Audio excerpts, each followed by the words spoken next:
936 kes baru jangkitan COVID-19 dicatatkan hari ini di negara Brunei Darussalam, menjadikan keseluruhan kes meningkat kepada 22,515 kes.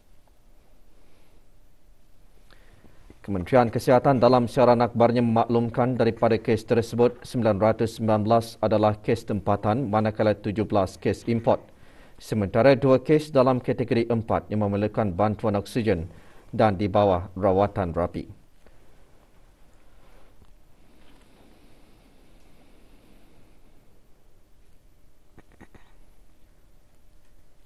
...5,177 kes aktif keseluruhan direkodkan setelah 345 kes sembuh dicatatkan, menjadikan jumlah keseluruhan kes sembuh 17,236. Manakala kadar penggunaan katil di kesemua pusat pengasingan adalah 22.7%. Sehingga 12 Februari 2022, kadar keseluruhan penduduk yang menerima sekurang-kurangnya 1 dos vaksin 94.9%, untuk 2 dos vaksin 94.1%, sementara 46% bagi penerima 3 dos vaksin. Dalam pada itu, tiada kompaun dikeluarkan bagi sekatan pergerakan yang dijalankan dari pukul 12.30 malam hingga 4 pagi. Situasi jangkitan COVID-19 ketika ini bukan sahaja mendatangkan kesan kepada kesihatan fizikal, malah memberi kesan terhadap kesihatan mental. Oleh itu, dalam menghadapi musibah, umat Islam dituntut untuk bersangka baik terhadap Allah Subhanahu Wa Taala dan dilarang berputus asa atau berputus harapan terhadap rahmat Allah Subhanahu Wa Taala. Perkara tersebut antara yang disentuh semasa tazkirah bagi Majlis Malam Munajat Anjuran Kementerian Hal Ehwal Agama yang diteruskan lagi semalam secara maya. Antara yang menyertai Yang Berhormat Pihin Udana Khatib Datuk Paduka Seri Setia, Ustaz Haji Awang Badaruddin bin Pengarah Datuk Paduka Haji Awang Osman, Menteri Hal Ehwal Agama, Yang Berhormat Datuk Seri Setia Dr. Haji Awang Muhammad Isham bin Haji Jaafar, Menteri Kesihatan, dan Yang Berhormat Datuk Seri Setia Haji Awang Abdul Mukti bin Haji Muhammad Daud, Menteri di Jabatan Perdana Menteri. Majlis diisi dengan bacaan Surah Yasin, Sayyidul Istighfar dan bacaan selawat. Anugerah Cemerlang ASEAN bagi Kebajikan dan Pembangunan Sosial Oswada menggalakkan penglibatan aktif pertubuhan bukan kerajaan dan sektor swasta dalam proses pembangunan masyarakat di peringkat ASEAN. Sehubungan itu, bagi mengiktiraf peranan, pencapaian dan sumbangan dalam bidang kebajikan dan pembangunan sosial, Pusat Ihsan Al-Amirah Al-Hajjah Mariam dan Imagine Sendirian Berhad menerima Anugerah Oswada 2021. Majlis berlangsung di Kementerian Kebudayaan, Belia dan Sukan. Penyampaian trofi dan sijil disempurnakan oleh Yang Berhormat Major Jeneral Bersara Datuk Paduka Seri Awang Haji Aminuddin Ehsan bin Pihin Orang Kaya Saiful Muluk Datuk Seri Paduka Haji Abidin, Menteri Kebudayaan, Belia dan Sukan.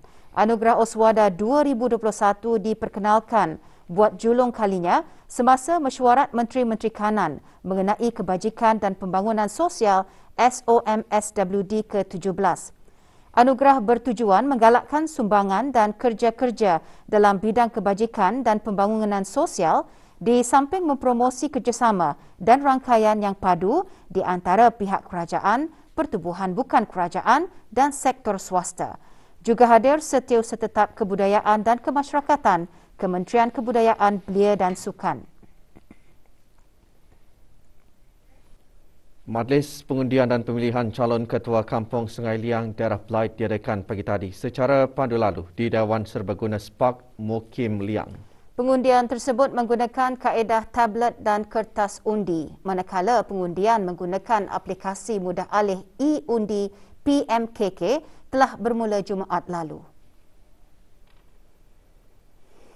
Hadir ke majlis tersebut Awang Muhammad Yassin bin Haji Ahmad, pemangku pegawai daerah Belait, calon tunggal yang layak bagi mengisi jawatan tersebut.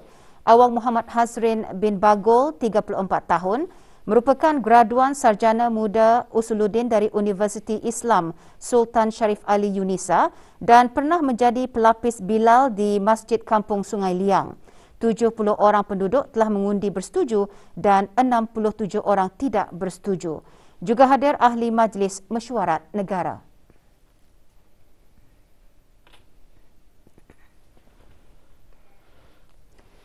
Segala usaha, dedikasi dan komitmen para graduan yang telah menamatkan pengajian di Universiti Teknologi Brunei UTB dalam menghadapi cabaran di sepanjang pengajian mereka telah membuahkan kejayaan yang sangat berharga. Di sebalik cabaran tersebut, UTB yakin graduan yang dilahirkan adalah lengkap dan berkebolehan serta mempunyai nilai-nilai Melayu Islam beraja yang mantap dan cemerlang dalam semua bidang. Bagi para graduan pula, segala ilmu pengetahuan, kemahiran dan pengalaman diraih semasa pengajian akan digunakan sepenuhnya bagi kebaikan agama, bangsa dan negara serta mendukung wawasan Brunei 2035.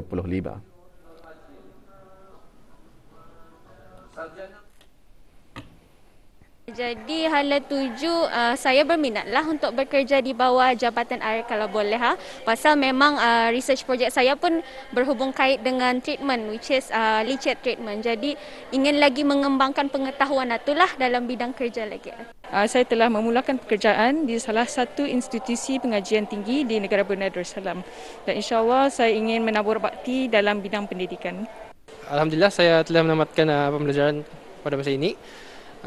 Target saya selepas ini adalah untuk menceburi bidang pekerjaan dengan ilmu yang saya ada selama ini dan terus belajar dan membina karya saya sebagai seorang ahli seni bina ataupun seorang arkitek. Sementara itu, para graduan antarabangsa UTB juga melahirkan rasa terima kasih kepada kerajaan kerana memberi peluang untuk belajar di negara ini dan menjadikan UTB sebagai pilihan utama mereka untuk melanjutkan pengajian ke peringkat pengajian yang lebih tinggi.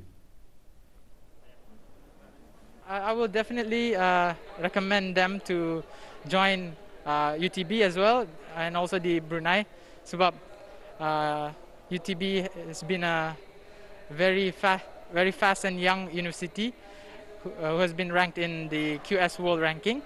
So it is a special and prestigious university.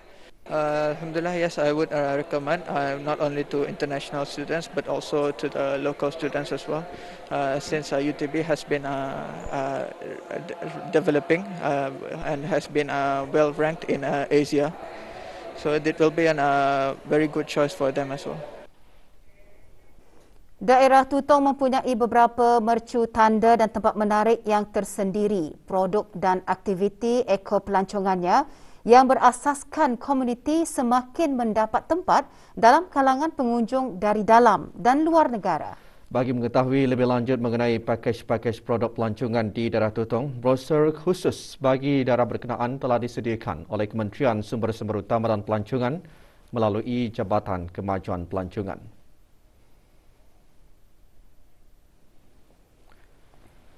Antara lokasi yang dikenal pasti berpotensi sebagai ekopelancongan ialah Bintuduh Green Spring Resort. Di samping itu, para pengunjung berpeluang menikmati buah tempatan semasa musim buah yang ditanam seluas 20 ekar.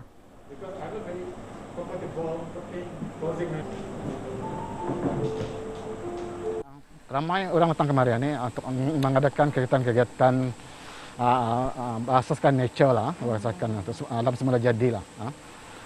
Sebab tempat ini adalah tempat perkebunan, jadi banyak mereka menyediakan kegiatan-kegiatan seperti team building,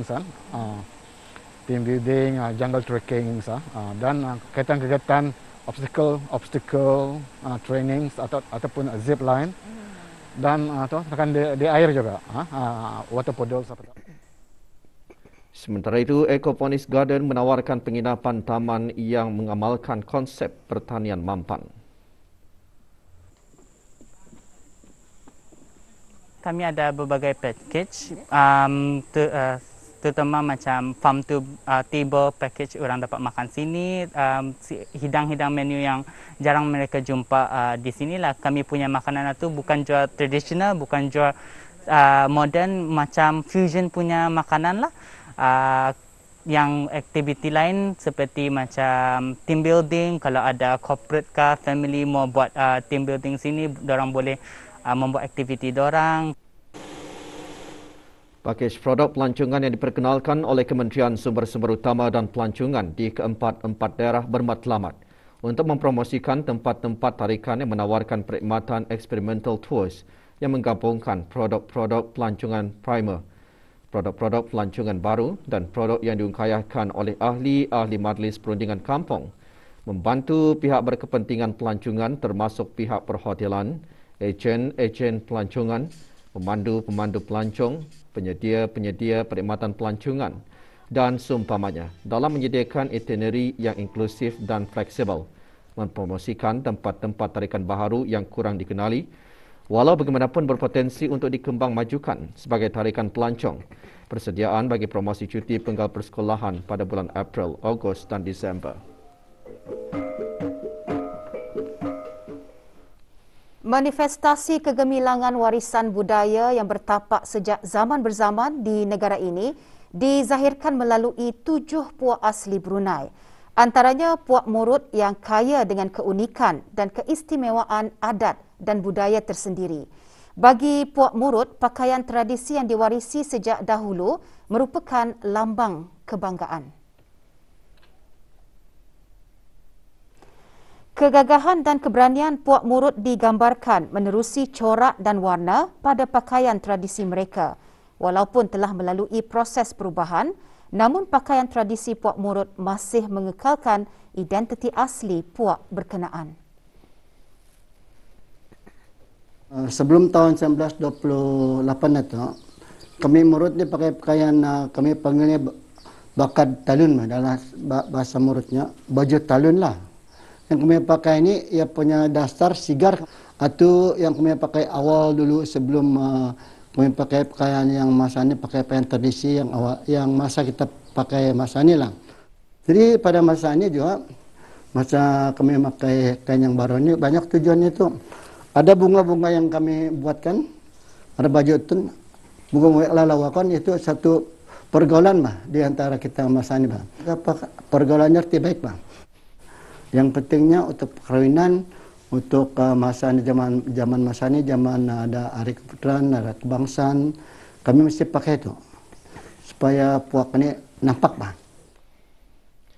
24 anak yatim yang terpilih dari kawasan perumahan Jalan Danas Paun, skim Tanah Kurnia Rakyat Jati Kampung Katok B, menerima sumbangan secara pandu lalu pagi tadi. Sumbangan diadakan di kediaman pemangku Ketua Kampung Katok. Sumbangan berupa wang tunai dan makanan asasi tersebut merupakan pemberian ikhlas daripada salah seorang penduduk kampung berkenaan. Sumbangan dihasrat bagi meringankan beban yang dihadapi semasa pandemik ini, selain sama-sama menjaga kebajikan anak-anak yatim.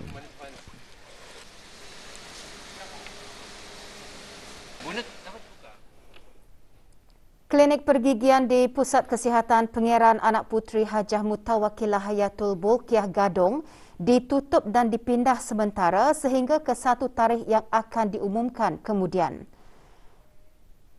Kementerian Kesihatan dalam siaran akhbarnya memaklumkan penutupan dan perpindahan sementara itu bertujuan untuk membolehkan kaki tangan kesihatan membantu dalam pelaksanaan ujian swab di pusat-pusat swab serta memaklumkan hanya rawatan-rawatan pergigian kecemasan tertentu akan diberikan, tertakluk kepada pemeriksaan saringan di kaunter-kaunter yang disediakan di klinik-klinik pergigian yang beroperasi pada masa ini.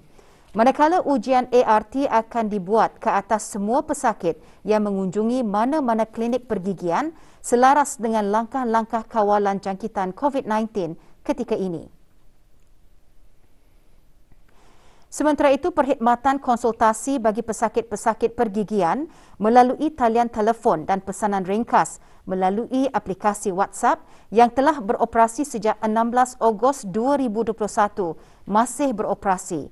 Orang ramai dinasihatkan untuk menggunakan perkhidmatan ini sebagai kaedah alternatif untuk mendapatkan nasihat pergigian bagi membendung penularan wabak COVID-19 di negara Brunei Darussalam. Maklumat lanjut hubungi talian Nasihat Kesihatan 148 atau hubungi talian Darussalam 123. Mahkamah Magistrate Bandar Seri Begawan menjatuhi hukuman ke atas 3 warga negara asing atas kesalahan di bawah Seksyen 146-1-D dan Seksyen 146-1-H Perintah Eksais 2006.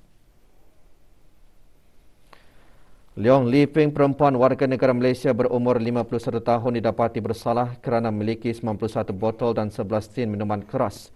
Tertuduh mengaku bersalah dan dijatuhi hukuman RM15,000 atau 13 bulan penjara jika gagal membayar denda tersebut sebelum 14 Februari 2022.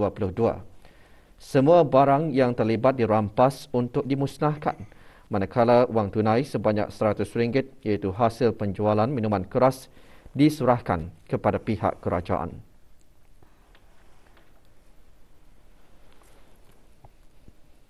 Sementara itu, 2 warga negara Filipina Margie Ariola Pilonia berumur 41 tahun dan Ronald Sorido Padua 36 tahun didapati bersalah kerana membantu menyimpan barang tegahan dan memiliki 6 botol dan 84 tin minuman keras. Kedua-dua tertuduh mengaku bersalah dan dijatuhi hukuman 5 bulan penjara kerana gagal membayar denda RM5,000. Semua barang yang terlibat dirampas untuk dimusnahkan, manakala wang tunai hasil jualan minuman keras berjumlah RM2,000 diserahkan kepada pihak kerajaan.